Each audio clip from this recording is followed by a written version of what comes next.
من راقب الناس ما تغمى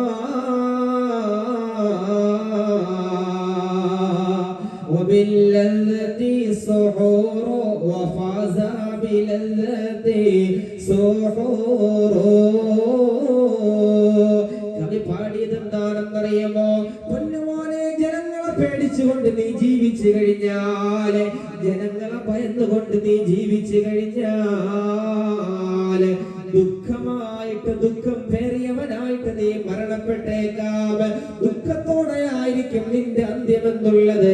അല്ലാഹുവിനെ നീ പേടിക്കണേ, അല്ലാഹുവിൽ ഭരമേൽപ്പിക്കണേ. അല്ലാഹുവിന്റെ വലിയകൾ അല്ലാഹുവിൽ ഭരമേൽപ്പിച്ചവരാണ്. മാത്രമല്ല, ധൈര്യമായിട്ട് മുന്നോട്ട് പോ. ധൈര്യം സംഭരിച്ചുകൊണ്ട് മുന്നോട്ട് കടന്നു പോയാൽ സുഗമമായ ജീവിതം നിനക്ക് കിട്ടേക്കുമെന്ന് കവി പാടിയത് നാം ഓർക്കുകയാണ്. അല്ലാഹുവേ,